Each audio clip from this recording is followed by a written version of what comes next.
Ito ang Presidential Broadcast Service. Radyo Pilipinas. Radyo Publiko ng Bagong Pilipinas para sa Bagong Pilipino. Naghahatid ng mahahalagang balita at impormasyon na guugnay ng pamahalaan sa sambayanan. Tulay sa himpapawid ng serbisyo publiko. Radyo Pilipinas. Radyo Publiko. Ang boses ng Pangulo. Sa Iloilo, Radyo Pilipinas. 585 AM. Oras sa Radyo Pilipinas, alas 8:01 sa aga. Nagapanguna nga balita sa syudad, sa mga banwa, sa probinsya sa Iloilo, kagkaingon ng mga probinsya. Mga pananawon sa likod sa mga balita. Inyong mabatian sa Radyo Pilipinas Iloilo News. Mga balita na magasugata sa inyong nga aga. Ginbantayan, ginsunod, gintipon sa Radyo Pilipinas Iloilo News Team. Gikan sa hulot balitaan. Diretso sa inyong palamatian. Yarian! Radyo Pilipinas Iloilo.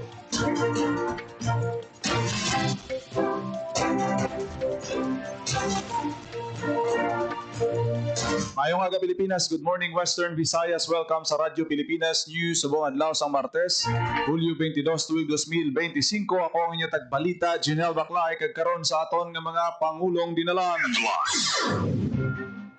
Masobra 52 milyones pesos nga kahalitan sa infrastruktura ginbilin sa Bagyo Crising sa Western Visayas. Mga pamilya sa Negros Occidental nga naapektuhan sa habagat nagnabot sa 78,000. Tatlo ka mga Ilonggo seafarers nakabalik na sa Iloilo matapos ang pag-atake sa Houthi rebels sa ila barko sa Red Sea. 20 pesos nga bugas mabakal na sa duha pagid ka mga banwas sa probinsya sang Guimaras.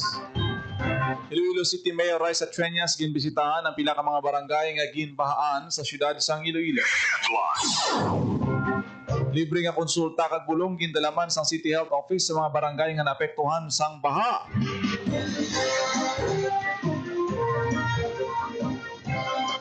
Congressman Lawrence Defensor ginpangunahan ang groundbreaking ceremony sa pagtukod sang taytay sa barangay Katuugan kag Kawayan sa Banwa sang Pototan. Halos 16 milyones pesos ka balor sang bulig na palabot sa DSWD Field Office 6 sa mga apektado sang habagat. Kag pagpasangkad sang kooperasyon sang kapulisan kag pumuluyo na istoryahan sa courtesy call ni IPPO Director sa alkalde sa Banwa sang Alimudyan.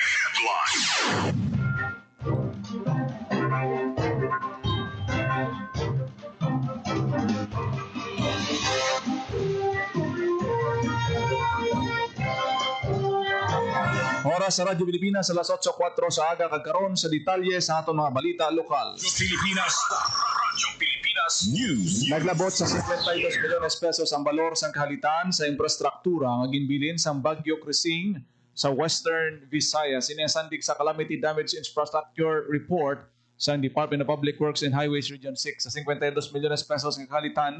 43 milyones pesos ang na-record sa probinsya sang Aklan, kag 8 milyon ka pesos naman sa probinsya sang Antique. Kalakip sa mga nagkalaguba nga infrastruktura amo ang Aklan River Revetment sa barangay Mobo, Kalibo, Aklan, Tigom Bridge sa barangay Tigom, Burwangan, Aklan, Flood Control Project sa tatlo ka banwa sa Antique, sa Abiara Bridge sa Sibaste, Antique. Samtang sa situation report naman sa Office of the Civil Defense Western Visayas, naglabot sa 176 ka mga balay sa bilog nga rehiyon ang nagkalaguba bangod sa bagyo. Sa karon, nagapadayon pa ang assessment sa DPWH 6 kag iban pa nga member agencies ang Regional Disaster Risk Reduction Management Council 6 sa iban pa nga lugar nga nahalitan bangod sang bagyo. Radyo Pilipinas. Radyo Pilipinas News. Naglabot sa halos 78,000 ka pamilya o kon 284,812 ka individual sa Western Visayas kag Negros Occidental ang nabalhag nga apektado sang habagat. Ini ang sandig sa report sang DSWD Field Office 6. Suno sa ahensya nagdangat sa 544 ka barangay sa 55 ka banwa kag syudad ang naapektuhan sang habagat. Sa halos 78,000 ka apektado nga pamilya, 1,943 ang nagatiner sa 113 ka evacuation center, samtang 11,381 naman sa ila mga kilala o konhimata. Nagdangat naman sa 77 ka balay ang totally damaged samtang 429 ang partially damaged. Radyo Pilipinas. Radyo Pilipinas News. Naglabot sa 22,073 kapamilya sa Negros Occidental ang naapektuhan naman sa malawig na pag-ulan dala sang habagat. Sa Situational Report 7 sang Negros Occidental Provincial Disaster Risk Reduction Management Office, 18 ka syudad kag Banwa ang naapektuhan sang habagat sa probinsya. 22,000 naman kapamilya pinakamadamo nga naapektuhan sa Banwa sang Binalbagan. Ginasundan sang Valladolid nga may 3,090, kag Banwa sang Hinigaran nga may 1,571, sa Kabangkalan naman may 1,464, kag sa Ilog may 1,420. Samtang may mga apektado man nga pamilya sa Hinubaan, Kawayan, Isabela, Sipalay, Himamaylan, Candoni, Calatrava, Moises Padilla, Pontevedra, La Castellana, Bago, La Carlota, kag San Enrique. Sa karon nagapadayon ang pagmonitor kag pagpalabot sa bulig sa mga lokal nga panguluhan kag sa mga national government agencies sa mga apektado nga pamilya. Radyo Pilipinas. Radyo Pilipinas News. Samtang sa iban pang balita, luwas na kag nakapauli sa Iloilo ang 3 ka mga Ilonggo seafarer matapos makalampuas sa makamamatay nga missile kag granada sa pag-atake sa ila sa kayang pandagat sa MV Eternity Sea sa mga rebelding Houthi sa Red Sea sa nadigan nga bulan. Ang mga crew member nga mga pumuluyo sang Banwa sang Oton, San Miguel kag Iloilo City nagabot sa Iloilo International Airport San Domingo, Hulyo 20. Ginabiabi sila sa mga tiglawas ng Overseas Workers Welfare Administration Region 6 kag sang Iloilo Provincial Public Employment Service Office. Una ginupod ang mga seafarers sa ila pamilya pag-abot sa Manila sang Hulyo 16 antes nagpauli sa ilatag sa Kabanwa. Ginsiling ni James Mendiola nga sa Overseas Workers Administration, 4 ka mga residente ang Western Visayas nakasakay sa MV Eternity 6 sa natabo ang insidente. Ang isa taga San Miguel man nagpili nga magtiner sa Manila sin temporaryo. Dugang pa niya nga Department of Health ang magapanguna sa mga pagpatuman sa psychological interventions agud mabuligan mga survivor. Ang 3 ka mga Ilonggo ang nalakip sa 8 ka mga Pinoy crew sang Greek-managed MV Eternity Sea nga ginpabalik sa Pilipinas sang Hulyo 16. Ang Liberia Flag Bulk Water Carrier nga may 22 ka tripulante, 21 sa ilang mga Pilipino na igo sa mga missile kag rocketed propelled grenades nga ginlunsar sa mga rebelding Houthi sang Hulyo 7 kag 8 samtang nagatabok sa Red Sea. Radyo Pilipinas. Radyo Pilipinas News. Ginlunsar kahapon nga adlaw Hulyo 21 ang benting bigas mayroon na program sa Banwa sang Nueva Valencia kag Sibunag suno sa Department of Agriculture Western Visayas sa kada munisipyo. May 1,000 ka pumuluyo ang ginalakipan sa mga senior citizens, persons with disability, solo parent kag indigent ang may kahiguynan nga makabakal sang bugas nga tig 20 pesos kada kilo. Ang kada kwalipikado nga pumuluyo mahimo magbakal sang tubtob 10 ka kilo kada bulan. Madumduman nga sang Hulyo 18 ginsuguran ang pagbaligya sa Banwa sang Hordan, samtang lauman naman subong adlaw ang pagbaligya sang barato nga bugas sa San Lorenzo kag Buenavista. Ang programa natigayon paagi sa pagbinuligay sa Provincial Government, Department of Agriculture, National Food Authority kag Food Terminal Incorporated. Radyo Pilipinas. Radyo Pilipinas News. Iloilo City Mayor Raisa Treñas ginbisitahan ang pila ka barangay nga ginbahaan sa syudad sang Iloilo. Radyo Pilipinas. Radyo Pilipinas Report. Personal naging bisitahan ni Iloilo City Mayor Raisa Treñas sa pila ka barangay sa syudad sa Iloilo nga ginbaha. Kasunod sa mabasko nga pagulan sang weekend sa barangay Lanit Haro una nga nagpadulong nga alkalde agod si Sound ang sitwasyon sa mga evacuees. Suno kay punang barangay Remy Medilla, Domingo Hulyo 20 sa nagsugod ang pagdalom sang tubig sa pila ka areas ganigin pampakwit na lang sini ang pumuluyo malapit sa danger zone. Sa kabilugan niya sa 311 ka pamilya ang napektuhan sang baha sa ila barangay dugang panikapitan. Amat-amat naman nga nagpuli ang pila ka evacuees ang nagnabaw na ang tubig kag nagpabilin sa gym, daycare center kag barangay chapel. Magluwas sa barangay Lanit Haro ginpadulungan man ni Mayor Raisa Treñas ang area sang Buntatala, Kamalig Haro kag Bakhaw sa distrito sang Mandurriao. Para sa Bagong Pilipinas, General Baclay, Radyo Pilipinas, Radyo Publiko. Radyo Pilipinas. Radyo Pilipinas News. Iloilo City Vice Mayor Rabla Baronda kag Councilor Shin Marie Mabilog nagbisita man sa pila ka mga barangay nga ginbaha. Radyo Pilipinas. Radyo Detalye Pilipinas. sa balita. Pagpaulaan ni Iloilo City Vice Mayor Rabla Baronda Kaupod si City Councilor Shin Marie Mabilog ang pagpanagtag sang rice pack sa mga flood-affected residents. Nagpanulong ang duha ka mga opisyal sa Barangay San Juan Molo, North Baluarte, Dungon B, Cuartero, Barangay Cubay, Kamalig, kag Lanit agud maghatag sang bulig. Kalabanan sa mga evacuees ang nabahaan kasunod sa mabaskog na pagulan dala sang hangin na bagat. Naging pabaskog pa ni Bagyong Crising sa naligad nga weekend. Magluwas sa bugas, may hot meals man o kunaros kaldo, maging panagtag sa mga residente sa evacuation center. Padayon nga panawagan sang pagbuligay ang DC Alcalde para sa mga napiktuhan sa pagwaha. Para sa Bagong Pilipinas, Janelle Baclay, Radyo Pilipinas, Radyo Publiko. Radyo Pilipinas. Radyo Pilipinas News. Libre nga konsulta kag bulong gindala sa City Health Office sa mga barangay nga naapektuhan sang pagbaha. Radyo Pilipinas. Radyo Detalye Pilipinas. sang balita. Ngayon pasalamatan sa mga evacuees sa Barangay Lanit, Bundatala, kag Kamalig Haro ang pagpadala sa medical team sa City Health Office kapag plastar sa Uswag Community Kitchen. Agud matipan ang kinahanglanon sa mga residente nga naapektuhan sa pagbaha. Para sa senior citizens, kasanday Marichu Sarsua, kag Ernesto Hasa, dako ini nga bagay na makapakonsulta bangod naglain ang ila pamatyagan kasunod sa maulanong nga tiyempo kag pagbaha. Bisan nagtahaw ng tubig baha sa pila ka lugar sa Barangay Lanit Haro, padayon gyapon ginapaalerto ni punong Barangay Rimia Bidia ang iya mga residente nga mag-aligmat labi pa kag hindi mapakta ng panahon. Duha ka mga zona ang lubos nga naapektuhan sang baha suno kay Barangay Kapitan ang Zone 1 kag Zone 2 sa diin madamo sang pumuluyo ang naapektuhan. Sa interview sang Radyo Pilipinas Iloilo kay Kap Bidea ginpahayag sini nga alagyan gid sang tubig halin sa Santa Barbara kag Liganes sa ilang lugar rason nga nagdalom ang tubig sa area sa nagwaswas ang ulan. Masulod na sa duha ka tuig nga wala naka-eksperyensya sang kasubo nga pagbaha ang Barangay Lanit dugang pa ni Kapitana. Para sa Bagong Pilipinas, Janelle Baclay, Radyo Pilipinas, Radyo Radyo Publiko. Pilipinas. Radyo Pilipinas News.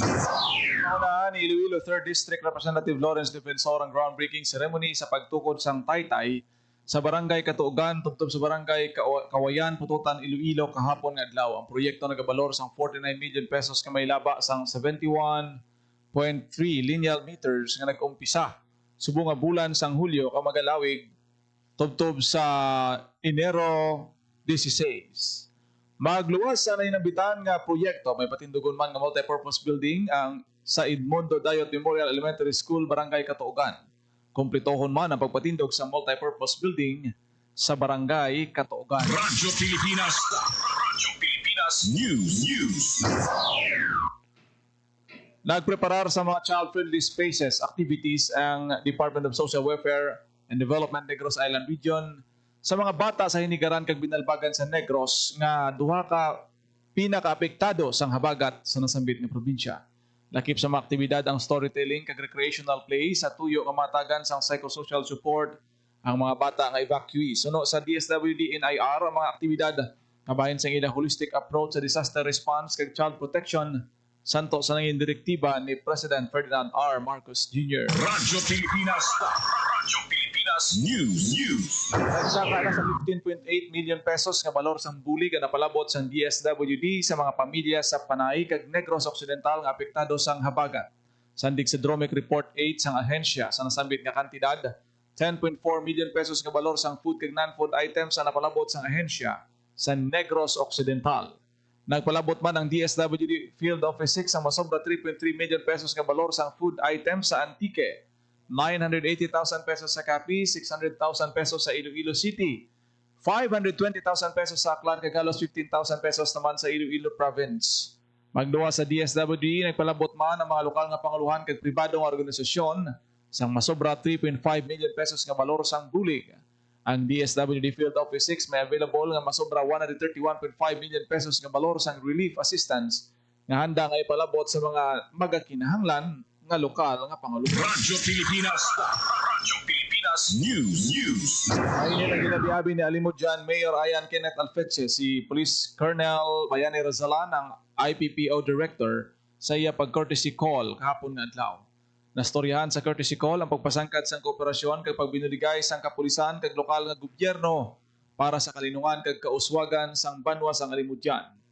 Ginpasiguro naman ni Razalan ang iya suporta sa mga inisyatibo sang lokal nga panguluhan sa mga proyekto sa peace and order. Komitido man ang IPPO sa padayon nga pagpaninguha nga mapabakod pa ang relasyon sa kapulisan kag lokal nga panguluhan para mahatagan sang kalidad nga serbisyo ang pumuluyo. Nahibaluan nga nagbalik si Colonel Bayani Razalan bilang IPPO Director sadtong Hulyo 14. Radyo Pilipinas. Radyo Pilipinas News. Naglain na mamatyagan sa pila ka mga estudyante sa Pisanan National High School sa Sibalom Antique sa pagbalik sa ila face-to-face classes kahapon. Sa inisyal nga impormasyon isa ka estudyante nga wala makapamahaw ang nalipong samtang nagatambong sang misa nga ginhiwat sa Buluthuan. Sa nakita sang pila ka estudyante ang pag-abot ka ambulansya, naglain man ang ila pamatyag bangod sa posibleng anxiety o trauma. Sa karon padayon pa nga inimbestigaran kung ano ang matutuod nga kabangdanan sa paglain sa pamatyagan sa mga estudyante.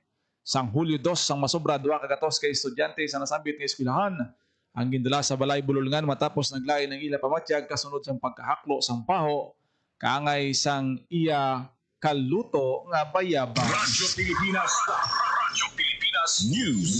High value target nakuhaan sa valor 1.5 billion pesos sa illegal nga droga sa bypass operation na ginpatigayon sa City Province. Radyo Pilipinas. Radyo Pilipinas. Sa detalye sang balita. Arestado ang lalaki na kilala kay alias Ernesto, 27 anyos, ang barangay Rizal, Estanzuela City Proper sa ginpatigay nga bypass operation sa kapulisan. Samtang nakapalagyo naman ang upod sa si alias Junat, 30 anyos sa anuman nga lugar. Na-recover sa subject ang 225 gramos ng illegal nga droga ang ginabanta na kabilis ang 1.5 million pesos na ginalakipan sa pulo ka plastic sachet kagapat ka plastic bag ng suspected Shabu bypass money ka drug items. Ang madinalagon nga operasyon ng bungas ang pagbuligay sa Regional Police Drug Enforcement Unit 6, ICPS 7, City Drug Enforcement Unit, kag PDEGSOU 6. Ginpahimulahan naman ni PRO 6 Chief Police Brigadier General Josefino Ligan ang mga operatiba sa pagkarakop sa high-value target individual. Ginkasuhan na sa paglapas sa RA 9165 ang suspetsado. Para sa Bagong Pilipinas, Junel Maclay, Radyo Pilipinas, Radyo Radyo Publiko. Pilipinas. Radyo Pilipinas News. Nakita na ang motor sa duwa ka mga missing person sa Banwa sang Sibaste Antique. So kay Mr. Ernesto Galido, hepe sang MDRMO Sibaste, nakita ang motor sa Aras Asan, Sibaste Antique. Sa karon ginapahayag ni Galido nga nagapadayon sa gyapon ang pagpangita sa duwa ka mga lalaki nga anay gin report nga naanod sang tubig waha bangod sang malain nga tiyempo sa probinsya. Radyo Pilipinas. Radyo Pilipinas News. Mayara sa 28 ka miyembro sang Lakturan Salt Producers Association sa Banwa sang Dumangas nga nagapadayon sa pagproduce ang asin. Suno kay Vincent Cayetano, presidente sang asosasyon, ang iban nga mga inactive sa nagdigad apang nagbalik subong bangod sang pag-organize sang BFAR. Hindi balipod nagapanguna ang climate change sa mga pagpanghangkat sa pagproduce ang asin. Yaraman ang bagyo kag baha sa mga nangin kabangdanan sa pagkaguba sa mga asinan kag bangod sang dako nga halit suno kay Cayetano. Pila ka salt producers ang naguntat na sa ila operasyon. Sa piyak sini paagi sa programa sang DA kag BFAR may mga nagapadayon sa ila sa pag-operate. Importante ang essentials nga kinahanglanon sang asin sa adlaw-adlaw kag sa karon dako ang demand sini rason nga ila ginatinguhaan nga mapadayon ang salt production dugang pa ni Cayetano. Radyo Pilipinas. Radyo Pilipinas News. Ako ang bulig at kapasanyog ang produksyon sang asin humalin sa ginorganisa ang Development of Salt Industry Program o na DSIP sang DA kag BFAR. Sa usapang agrikultura program ginpakigbay ni Vincent Cayetano sang Lakturan Salt Producers Association nga nakabase sa Dumangas, Iloilo, sila ang nabuligan sa pag-acquire sang libre nga kagamitan, pondo kag trainings pagi sa DSIP. Mayaraman sang 28 ka miyembro ang asosasyon nga nagapadayon sa pagproduce sang asin kag sa bulig sang DA na punan ang ila kinahanglanon na gud masustener ang salt production. Hindi lamang bilang sangkap sa pagluto ang asin nga ila produkto, kundi ginagamit man ini sa livestock production kag paghimo sang abono. Radyo Pilipinas. Radyo Pilipinas News. Oras sa Radyo Pilipinas, alas 8:20 na sa Radyo Pilipinas. Radyo Pilipinas. Hagi nyo nabatian ang detalye sa mga nagapanguna nga balita sa pagpangalagad sang Radyo Pilipinas News subong adlaw sang Martes, July 22, 2025. Sa dugang pangabalita, please share, follow kag like sa aton Facebook page, Radyo Pilipinas Iloilo, kag Radyo Pilipinas Community Group. Ako nagid lamang inyo alagad ang inyo tagbalita, Junel Baclay. Mayong aga Pilipinas, God bless Iloilo. Ang inyong tulay sa himpapawid ng serbisyo publiko, ang Presidential Broadcast Service, Radyo Pilipinas, Radyo Publiko. Radyo Pilipinas. Radyo Publiko. Kinilala ng pang-international at prestigyosong Asia Pacific Broadcasting Plus Awards 2025 para sa kategorya ng Government Streaming. Ito ay dahil sa epektibo nitong pagsasanib ng mga tradisyonal na media tulad ng telebisyon, radyo at print para masabayan ang mabilis na pag-inog ng mundo ng digital at social media tungo sa mas epektibong paghahatid ng mahahalaga at napapanahong mga impormasyon sa mamamayang Pilipino. Kinilala rin ang Radyo Pilipinas dahil sa patuloy na pag-akyat ng rating. Ngayon ay matatag sa pang-4 na pwesto sa Mega Manila ayon sa pinakahuling Nielsen Radio Audience Measurement Survey. At sa social media, nakamit ang mahigit 2,000% pagtaas ng bilang ng mga sumusubaybay sa Radyo Pilipinas page sa unang bahagi ng 2025. Patunay ito na ang inyong Radyo Pilipinas Radyo Publiko ay tunay na kaagapay ng inyong pamahalaan sa paghahatid ng serbisyo sa mga mamamayang Pilipino. Mula sa aming lahat, sa ngalan ng inyong pamunuan at mga kawani ng Presidential Broadcast Service, kasama ang inyong mga himpilan ng Radyo Pilipinas sa buong kapuluan. Maraming salamat po sa inyong lahat, sa inyong pagtangkilik at pagkilala. Radyo Pilipinas. Radyo Publiko. Time to celebrate kulturang Pinoy.